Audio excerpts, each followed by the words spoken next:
Subscribe करें और bell दबाएं ताकि कोई खबर रह न जाए।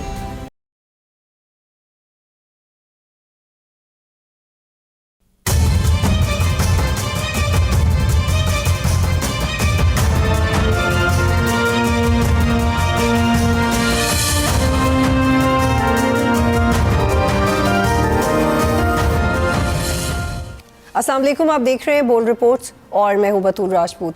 Salman Safdar friend of court Imran Khan के केसेस के हवाले से उनको रिप्रेजेंट करते रहे। उनकी एक रिपोर्ट सामने आई है, उस रिपोर्ट पे पैनिक भी है, बहस भी है, गवर्नमेंट भी रिस्पॉन्ड कर रही है।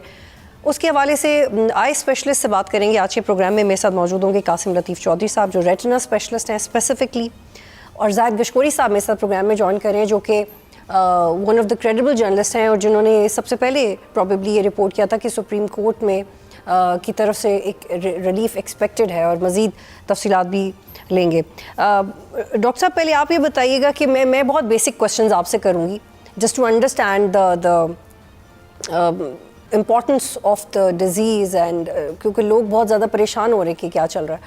पहले तो ये बताइएगा कि जो पैनिक क्रिएट हुआ है सबको लेके वो जस्टिफाइड है क्या? आमतौर पे फैमिलीज़ या जब ये इस तरह के मसाइल होते हैं तो क्या ये एक्चुअली एक मेडिकल इमरजेंसी होती है?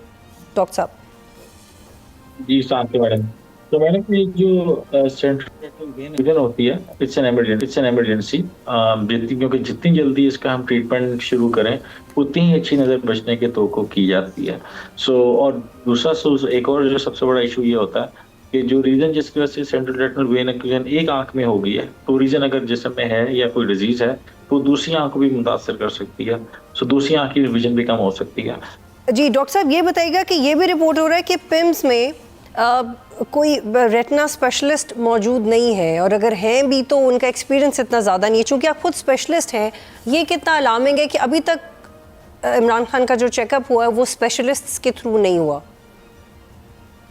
ये चूँकि हमारे पास कोई रिपोर्ट नहीं है कि आया जिन डॉक्टर साहब ने देखा स्पेशलिस्ट अवेलेबल को इलाज करना पॉसिबल नहीं है, और उसके लिए 2-3 स्पेसिफिक टेस्ट होते हैं जो कि रेटिनल क्लिनिक में अवेलेबल होते हैं, कोसिटी और एक एंजियोग्राफी। अगर ये होंगे तो हमें पता चलेगा कि कितनी विजन डैमेज हुई है, कितनी विजन पीछे बची है। जाहिद, मैं आपकी तरफ आऊँगी। आप ये बताइएगा कि आप बहुत वेल इन्फॉर्म्ड हैं इस सारे मामले को लेके। तो एक इमरजेंसी की सिचुएशन तो थी, उनकी फैमिली भी कंसर्न थी, लेकिन अब गवर्नमेंट के पास आपको लगता है वो फेस सेविंग का टाइम गुजर गया है? क्योंकि काफ़ी परेशानी इस इशू पे क्रिएट हो गई है। क्या करेगी गवर्नमेंट अब? बतूल, ये बहुत इंपॉर्टेंट क्वेश्चन है। देखिए, जो इमरान खान की सेहत के हवाले से आपको मालूम ही है, एज ए जर्नलिस्ट हम इसको फॉलो करते रहे। उनकी आँख का मसला जो है वो बिल्कुल संजीदा है, और इमरान खान हमेशा अपनी हेल्थ के हवाले से कोई कंप्रोमाइज़ नहीं करते। यही एक वजह है कि इमरान खान को हॉस्पिटलाइज करना पड़ा था, और गवर्नमेंट ने कहा था कि 20 मिनट। मैंने आपको पहले बताया था कि 3 घंटे इमरान खान को रखा गया है, और ये मामला बड़ा अहम है। उसकी रीज़न ये है कि आप जितना वक्त गुजरेगा इमरान खान की जो तबीयत है वो नासाज होती जाएगी। जेल में एक तो उनकी 74 साल उम्र है, और एक बतदरीज डिक्लाइन है इमरान खान के मुख्तलिफ बॉडी ऑर्गन्स का। जिस तरह उन्होंने टीथ का खुद जिक्र किया है, पहले कान का है, आँख का आपके सामने है, और पिम्स में भी कोई स्पेशलाइज्ड आँख का जो डॉक्टर्स है, अगरचे पूरा एक डिपार्टमेंट है, डॉक्टर आरिफ उसको हेड करते हैं।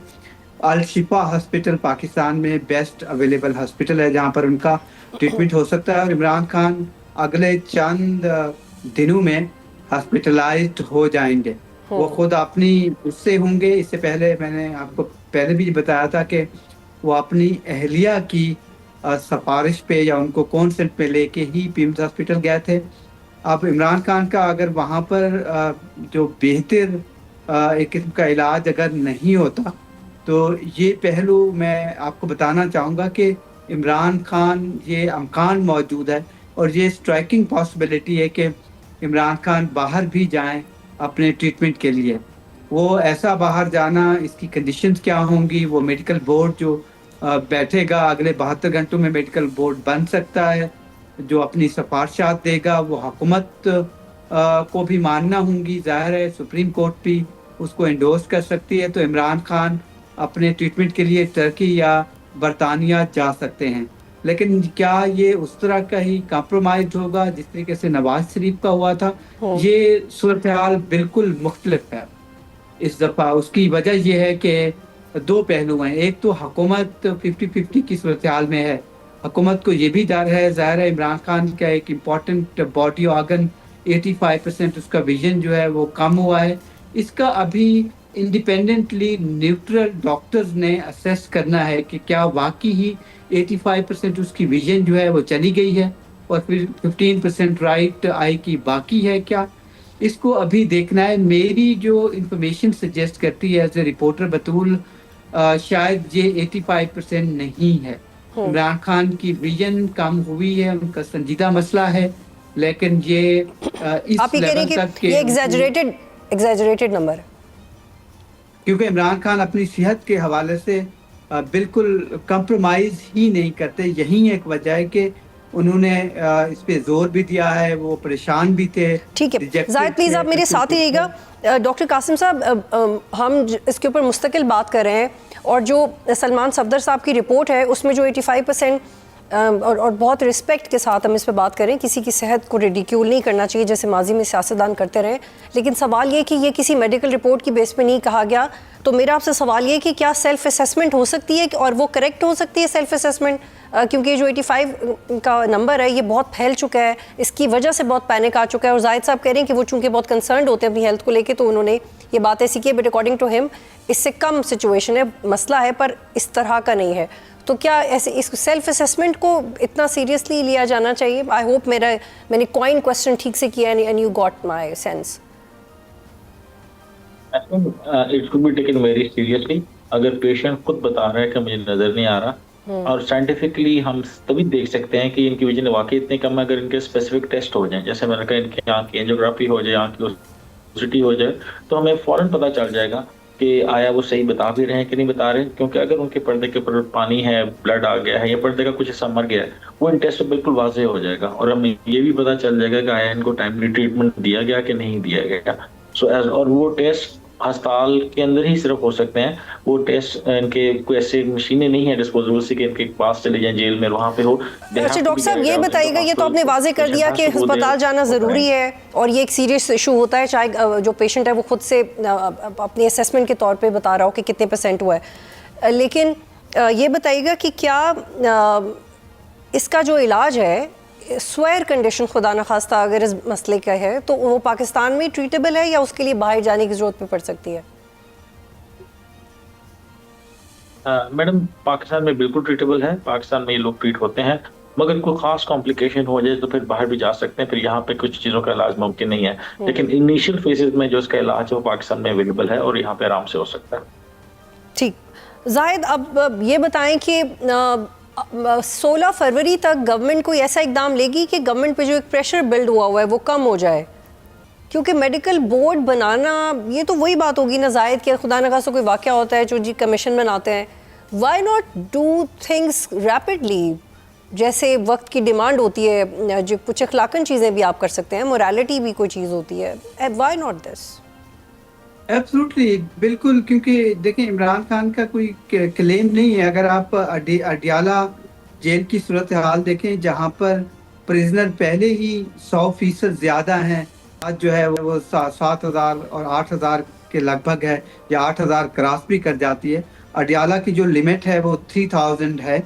इसमें 25 पहले ही कैदी 1 साल में बीमारियों की वजह से फौत हो चुके हैं और ये रिकॉर्ड है। इस एक कैदी का नाम भी इमरान था, अगर आप देखें 2025 की मैं बता रहा हूँ, और वो फैल भी गया था, और इस वक्त भी दर्जनों जो कैदी हैं वो हॉस्पिटलाइज्ड हैं। तो ये आंख का मसला है, इसमें टाइमिंग बहुत इंपॉर्टेंट है उसकी आंख से। अगरचे डॉक्टर्स ने, जो कुछ डॉक्टर्स हैं मेरी बात हुई उनसे जिन्होंने देखा है, उस वक्त इमरान खान की सूरत हाल ऐसी नहीं थी, लेकिन पिछले 21 दिन से इमरान खान की जो ग्रेजुअल आंख का मसला है वो बिल्कुल संजीदा है। अच्छा जाहिद, एक सवाल ये कि ये तो बिल्कुल वैलिड है कि उनकी बहन से उनकी मुलाकात हुई, फैमिली मेंबर से, and the intensity of the problem was not conveyed the way it should have been done.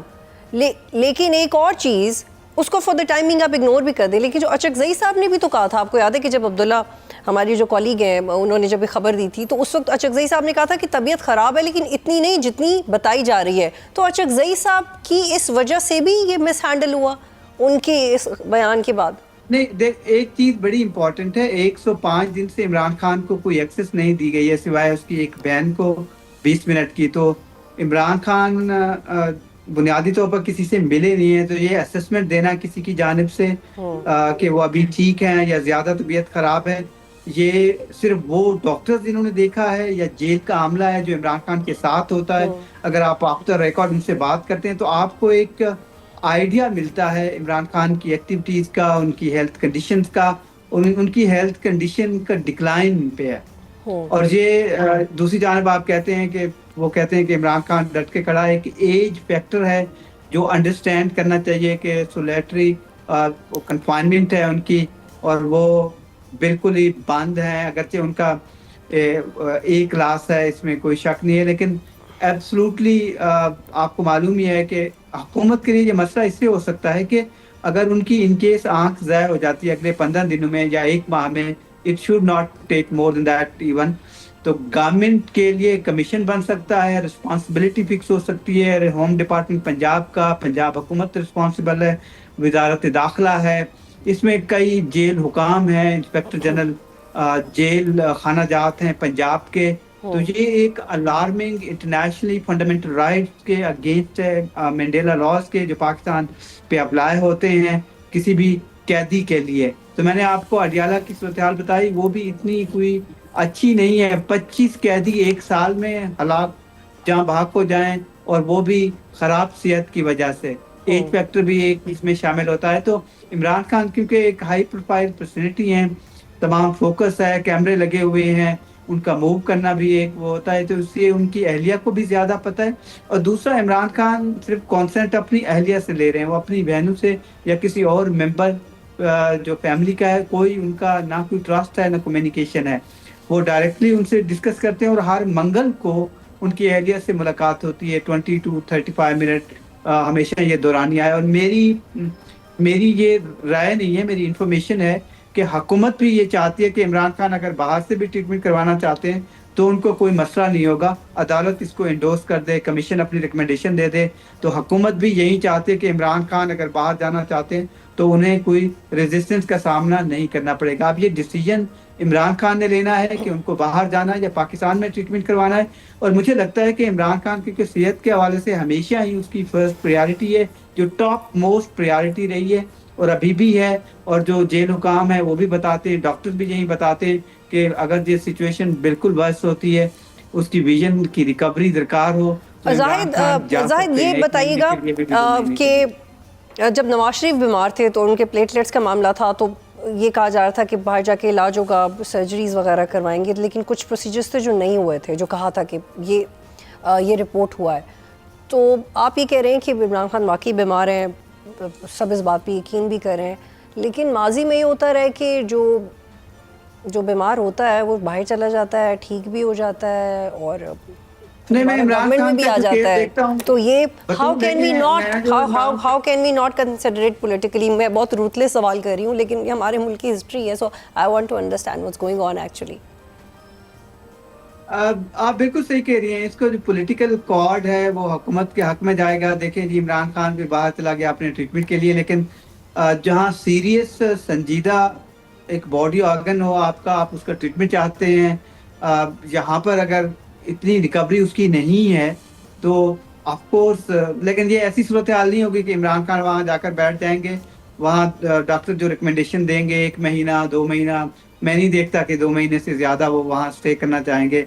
Of course वो वापस आएंगे, लेकिन ये ताने बाने मिल रहे हैं। मुझे लगता है कि मार्च का जो आखिरी हफ्ता होगा या अप्रैल जो है वो बहुत इंपॉर्टेंट है पाकिस्तान की सियासत में। आपको एक भूचाल नज़र आएगा जो बहुत बड़ी 90 डिग्री की तब्दीली आप देख सकती हैं। बहुत शुक्रिया जाहिद गशकोरी साहब। यहाँ पे एक ब्रेक लेते हैं, फिर कंटिन्यू करेंगे।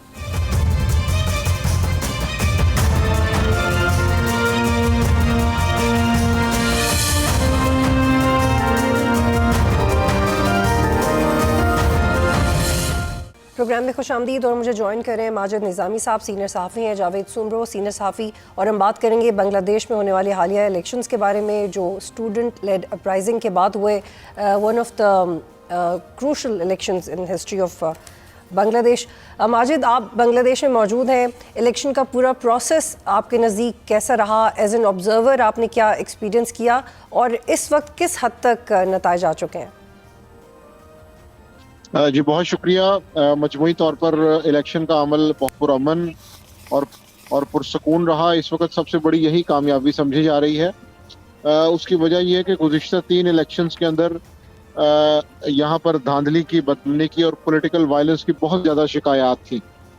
तो उसके बाद ये इलेक्शन कैंपेन और 2 महीने की इंतखाबी मुहिम और उसके बाद पोलिंग डे के ऊपर जो हलाकतों का नंबर है वो 6 से 7 रहा है, जबकि यही नंबर जो गुज़िश्ता यहाँ पर कोटा सिस्टम के खिलाफ मुजाहरे हुए थे उसमें ये नंबर तकरीबन 300 तक चला गया था।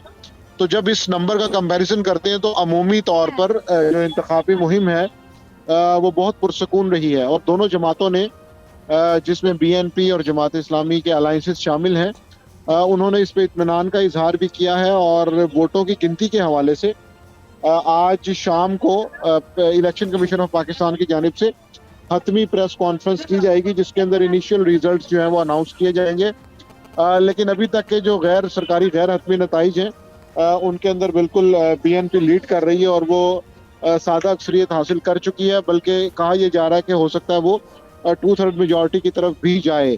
जबकि जमात इस्लामी की जो सीटें हैं वो तकरीबन 60 से 70 का फिगर इस वक्त चल रहा है। तो अमूमी तौर पर यहाँ पर इलेक्शन के इनेकाद में, इंतखाबी मुहिम में, उसके बाद रिगिंग के इल्जामात के हवाले से काफ़ी बेहतर एटीट्यूड रहा है।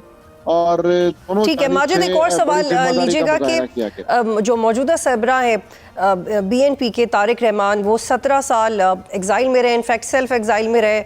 कौन से फैक्टर्स थे उनकी जीत के पीछे? उनकी जो वालिदा हैं वो तो पॉलिटिकली रेलेवेंट थी, उनकी फैमिली, लेकिन प्रेजेंटली कौन से ऐसे फैक्टर्स थे जिनकी वजह से वो जीते हैं? जी ये बिल्कुल यहाँ पे डिस्कस हो रहा है। एक तो ये कि उनका पूरी मुल्क में एक बड़ा अच्छा नेटवर्क मौजूद है। 2 मरतबा उनकी वालदा जो है वो प्राइम मिनिस्टर रह चुकी हैं। इसके साथ साथ इस मरतबा भी उन्होंने एक बड़ी मौसर कैंपेन की। इसमें बड़ी इम्पोर्टेंट बात यह है कि जो नेशनल सिटीजन पार्टी है, जिसको यूथ पार्टी कहा जाता है, उन्होंने पहले बिल्कुल इस जमात से राब्ता करके सीट एडजस्टमेंट की बातचीत की कोशिश की थी, लेकिन BNP इतनी कॉन्फिडेंट थी कि उन्होंने उनको ज़्यादा सीट्स ऑफर नहीं की और इसी वजह से फिर NCP ने जमात इस्लामी के साथ अलायंस किया। दूसरी बड़ी वजह यह है कि यहाँ पर अवामी लीग का वोटर जो कि लोएस्ट रेशो में भी 20% रहा है, उसके बारे में ये ख्याल किया जा रहा था कि क्या वो घर बैठेगा या जमात इस्लामी की मुखालफत में वो दूसरी जमातों को वोट देगा। तो इस हवाले से भी चूँकि पार्टी बैन है, प्राइम मिनिस्टर उनकी जो सरबराह हैं वो मुल्क से बाहर हैं, इंडिया में मौजूद है, तो एक ये भी फैक्टर यहाँ पर देखा जा रहा है। लेकिन ओवरऑल BNP डे 1 से कॉन्फिडेंट थी और उनको ये मालूम था कि वो एक बेहतर परफॉर्मेंस देंगे। ठीक है माजिद, आप मेरे साथ रहिएगा। जावेद सुमरो साहब, हमने ये देखा है कि चीफ इलेक्शन कमिश्नर नसीरुद्दीन बहुत कॉन्फिडेंट थे और हम वो कह रहे थे कि उन्होंने बिल्कुल अनबायस्ड इलेक्शन की एक्सरसाइज की है और काबिल एतमाद वो नज़र आए। लेकिन आपके नज़ीर ये ट्रांसपेरेंसी कितनी वैलिड थी जो आपने विटनेस की है? जी देखिए, मैं पिछले 2 से 3 दिन से यहाँ पे मुसलसल यही चीज़ हम कवर कर रहे हैं कि और कोशिश कर रहे हैं कि कहीं पे हमें सब इंसिडेंट नजर आए जिसमें ये हम इस फैसिलिटेशन सेंटर के अंदर जिस तरह से ट्रांसपेरेंसी रखी गई है और बताया जा रहा है, एक एक पल की खबर दी जा रही है। मौजूद अंदर जितने भी पंडाल के अंदर मौजूद सहाफ़ी हैं उनको बताया जा रहा है कि जी इस तरह से सब हो रही है। और जाहिर है फिर इस किस्म की सूरत हाल हो और 3 टियर्स जो सिक्योरिटी रखी गई हो हर पोलिंग स्टेशन पे, और उसके बाद फिर जाहिर है इस किस्म के वाकयात नहीं होते, ना ही होने ही चाहिए। लेकिन बदकिस्मती से अगर हो भी जाता है कोई छोटा मोटा वाकया तो ये इलेक्शन फिनोमेना होता है थोड़ा बहुत, तो वो हुआ है। बाकी रही बात यहाँ पे अगर हम देखें तो आज सुबह BNP के रहनुमाओं की जानिब से ये ऐलान किया गया था कि वो अहम प्रेस कॉन्फ्रेंस करेंगे, लेकिन वो प्रेस कॉन्फ्रेंस पे जब हम पहुंचे वहाँ उनके सदर दफ्तर तो वहां पे वो प्रेस कॉन्फ्रेंस उन्होंने अचानक कैंसिल कर दी। तो इस बारे में हमने कोशिश की कि ये क्यों हुई, किस तरह हुई, तो यही मालूमात मिली है कि अभी भी बीएनपी के आला सतह क़यादत के अंदर जो है इस मामले पर ये कहें कि मुशावरत का अमल है वो जारी है, और उस मुशावरत के अमल के बाद ही जाकर जावेद साहब ये बताइएगा कि वोटर्स टर्नआउट कैसा रहा है? बीएनपी है जी जावेद साहब कर चुकी है। ये बताइएगा कि वोटर्स टर्नआउट कैसा रहा और इसमें नौजवानों का आपको क्या रिस्पांस नज़र आया? क्योंकि जो लास्ट टाइम गवर्नमेंट टॉपल हुई थी उसमें नौजवानों का बहुत किरदार था, ऑल्दो वो में एक बड़ी पॉलिटिकल फोर्स की तरह से नज़र नहीं आया क्योंकि वो जेल इन हो गए बाकी पॉलिटिकल ग्रुप्स में, लेकिन वोटर्स के लिहाज से उनका पोटेंशियल आपने क्या देखा है? जेनजी थी, वो जेनजी हमें उस तरह से जो कहना चाहिए नजर आनी चाहिए वो नहीं आई, और टाइम ज्यादा गुजर गया था। तो वो जो एक रेवोल्यूशनरी एक मूवमेंट थी उसके अंदर कहीं ना कहीं मुझे जाती तो हो सकता है मैं गलत हूँ, लेकिन मुझे जाती तौर पे ये झुकाव नजर आया, और इसी ये झुकाव ही की वजह है कि एनसीपी को, नेशनल सिटीजन पार्टी को जो है उनको इत्तेहाद करना पड़ा जमात इस्लामी के साथ। और जब इस किस्म का जब इत्तेहाद इस लेवल के रेवोल्यूशनरी मामला के बाद हो तो समझे कि कहीं ना कहीं चीज है। और दूसरा आप देखें कि यहाँ के लोगों का एक अपना मिजाज है, वो मिजाज ये है कि यहाँ पे आज भी यहाँ के लोग ये चाहते हैं कि जो लोग हैं वो ये चाहते हैं कि यहाँ पे आज भी जो रूल है या गवर्नेंस के हैं जैसे वो हमारे जो सीनियर पॉलिटिशियंस हैं उनके हाथों में दी जाए ताकि मामला को बेहतर तरीके से चलाया जा सके, आगे ले जाया जा सके।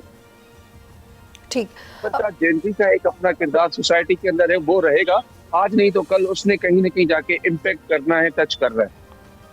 माजिद आप इस चेंज को कैसे देखते हैं? क्योंकि जब हमने देखा कि शेख हसीना की गवर्नमेंट गिराई गई तो उसमें नौजवान बड़े पॉलिटिकली अवेयर नज़र आए, ऐसा लग रहा था कि अब वो कमान संभालना चाहते हैं सियासी तौर पे, लेकिन क्यों ऐसा हुआ कि वो फिर जमात इस्लामी और बीएनपी जैसे ग्रुप के साथ इन्होंने अलायंस कर लिया जो एक जमात बनी भी थी, और जैसे कि भी जावेद साहब कह रहे हैं कि इतने एक्टिव नज़र नहीं है, आपके नज़दीक इसी क्या वजूहत हैं?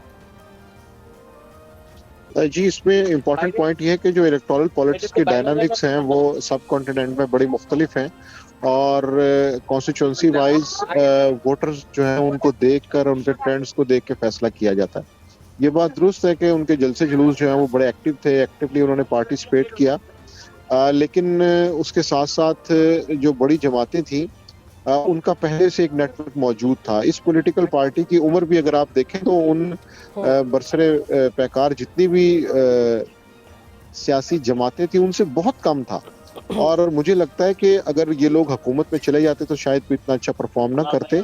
अब ऑपोजिशन में जो इनके 5-6 लोग जाएंगे तो वो गवर्नमेंट के ऊपर एक बहुत अच्छा चेक रखेंगे, और इनिशियल स्टेजेस के ऊपर इवन जमात इस्लामी से भी ये तवक्को नहीं की जा रही थी कि जी वो कोई लैंडस्लाइड विक्ट्री की तरफ जाएंगे। तो इस तरह की चीज़ों में बिल्कुल वक्त लगता है, और जैसे जैसे वो सियासत के अंदर इन्वॉल्व होंगे, और चूंकि ढाका और शहरों की जो कॉलेजेस और यूनिवर्सिटीज की पॉलिटिक्स है उसमें और 300 कॉन्स्टिट्यूंसीज की जो पॉलिटिक्स है उसमें खासा फर्क है। तो इससे एक अच्छा आगाज तो इसे कहा जा सकता है। अगर वो एक भरपूर अपोजिशन करेंगे तो उससे यकीनन उनको फायदा भी होगा। ठीक है माजिद, ये बताएगा कि अवामी लीग को बैन तो किया गया, लेकिन जो उनका वोट बैंक था वो उसका झुकाव वो अब किस तरफ है? बीएनपी की तरफ था, जमात इस्लामी की तरफ था, या वो डिवाइडेड था? क्या देखा आपने? जी ये क्वेश्चन जो है बिल्कुल यहाँ पे डिस्कस हुआ है कि वो वोटर्स जो है उन्होंने क्या किया है, क्या वो घर बैठे रहे हैं या बाहर निकले हैं। तो जो टर्न आउट की रेशो है उसको तो देख के लगता है कि उसमें से कुछ लोग ज़रूर घर से निकले और उन्होंने जमात इस्लामी की मुखालफत में बीएनपी को वोट दिया है। लेकिन ये कहना कि ये कोई ऑर्गेनाइजेशनल डिसीजन था, मुझे ऐसा नहीं लगता, क्योंकि पार्टी की जानिब से तो बॉयकॉट का ऐलान किया गया था। हर कॉन्स्टिट्यूएंसी को देखते हुए, हर डिवीजन को देखते हुए इस चीज़ का बेहतर एनालिसिस किया जा सकता है कि कहाँ पर उनकी इन्वॉल्वमेंट जो है वो ज़्यादा रही है और किस कैंडिडेट को हराने के लिए उन्होंने बीएनपी के कैंडिडेट को सपोर्ट किया है। यहाँ पे एक ब्रेक लेते हैं, फिर कंटिन्यू करेंगे।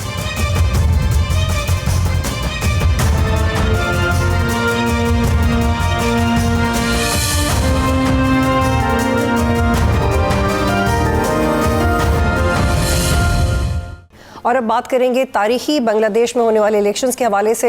एक ऐसी पार्टी जो 16 साल से बरसर इक़्तिदार थी, उनकी सरबराह एग्ज़ाइल में भारत के अंदर है और उनकी पार्टी का कोई भी मेंबर इलेक्शन में हिस्सा नहीं ले रहा, नौजवानों की एक नस्ल पार्टिसिपेट कर रही है पॉलिटिकली इस इलेक्शन में, जमात इस्लामी उभर के सामने आ रही है, खालिदा ज़िया साहिबा के बेटे he is doing politically well in these elections, क्या होने जा रहा है इसके ऊपर बात करेंगे। जावेद सुमरो साहब, बायकॉट की अपील की गई थी अवामी पार्टी की तरफ से और शेख हसीना ने भी इन इलेक्शंस को मुस्तरद किया, ऑल्दो उन्होंने पनाह ली हुई है भारत के अंदर, लेकिन क्या आपको किसी किस्म का कोई बायकॉट नज़र आया?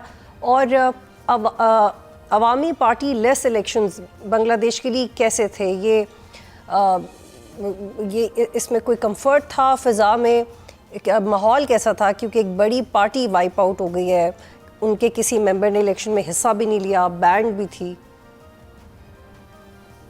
देखिए बतूल, इसमें बिल्कुल शक नहीं है कि ये जमात जो है वो वाइप आउट हुई है। वो बिल्कुल उसने जो है इलेक्शन में उनको हिस्सा लेने नहीं दिया गया या लेने नहीं दिया, लिया नहीं उन्होंने, ये एक अलग एक बहस है। लेकिन यहाँ पे हमने देखा कि कोई डिस्कशन जो है वो साबिक वजीर आजम के हवाले से यहाँ पे हमें कोई किसी भी बंदे के साथ जो यहाँ हम मौजूद है मुसलसल पिछले 70-72 घंटे से, तो यहाँ पे कोई चीज इस तरह से डिस्कस नहीं की जा रही, बल्कि कुछ उनकी ऐसी चीजें जिसमें गासबाना उनका जो किरदार था और हर चीज मैं ठीक कर दूंगी और हर चीज में मेरी समझ जो है वो पता नहीं इस मुल्क को कहाँ से कहाँ ले जाएगी, वो सोच जो थी वो यहाँ के लोगों को जो है वो समझ आ गई थी कि ये अब इस तरह से मुल्क नहीं चलेगा। और पॉलिटिकली अगर देखा जाए तो इस खत्ते में सबसे ज्यादा अगर पॉलिटिकली अवेयर लोग हैं तो वो बांग्लादेश के लोग हैं। उनको पता है कि पॉलिटिकली किस तरह से मूव किया जाता है। तो यहाँ पे भी जो जेनजीज की तरफ से गुज़िश्ता साल मूव की गई, तो वो एक बेसिकली मेरी नज़र में वो एक ऐसी मूव थी जो सिर्फ और सिर्फ एक तालीमी इदारों तक सियासी मूव थी।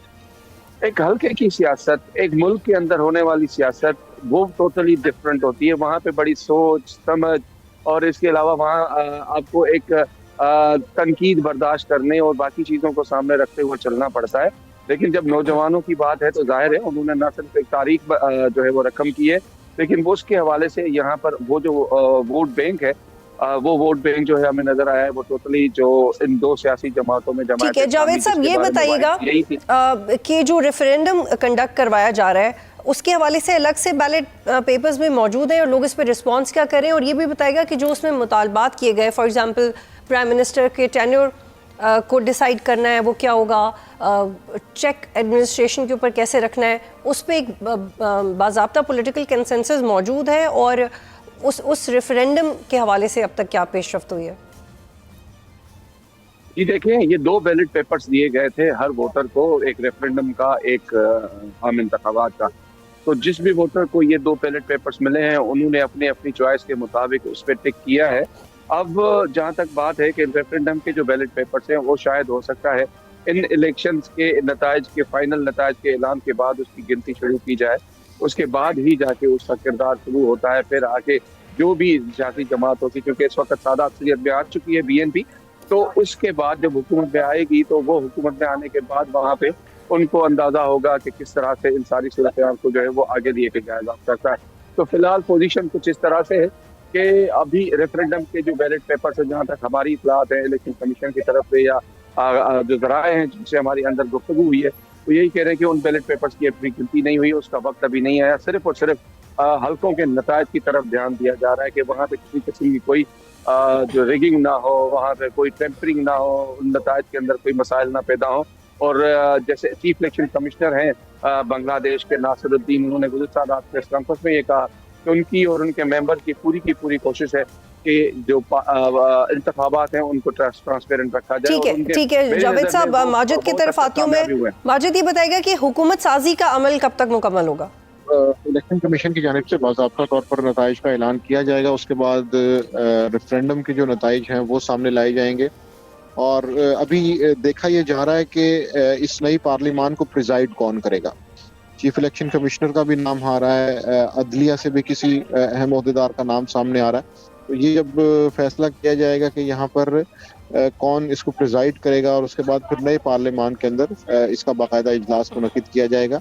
तो इसकी अभी फिलहाल को टाइमलाइन नहीं दी जा सकती, क्योंकि इलेक्शन कमीशन के बाज़ाब्ता नताइज के बाद ही इस पूरे प्रोसेस को तय किया जाएगा। लेकिन 1 महीने के अंदर अंदर इस मामले के मुकम्मल होने की तवक्को की जा सकती है। बहुत शुक्रिया माजिद निज़ामी और जावेद सुमर साहब बांग्लादेश से मैं ज्वाइन कर उसको कवर कर रहे हैं। तारिक रहमान साहब बांग्लादेश के मुमकिन वज़ीर आज़म होंगे और मुबारकबाद भी दी जा चुकी है पाकिस्तान के सदर आसिफ अली ज़रदारी की तरफ से। पहले सदर हैं जिन्होंने ये मुबारकबाद दी है।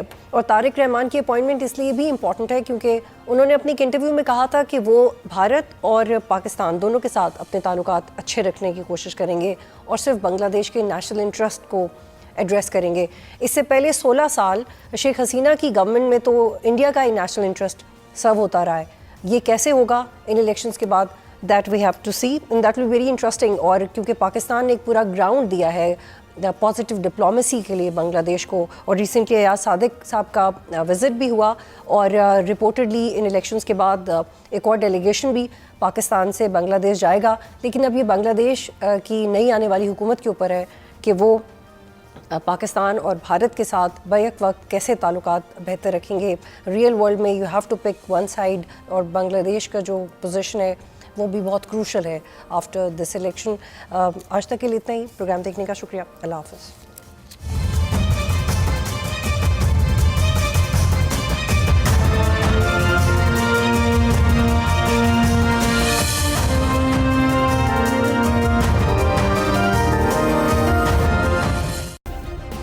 सब्सक्राइब करें और बेल दबाएं ताकि कोई खबर रह न जाए।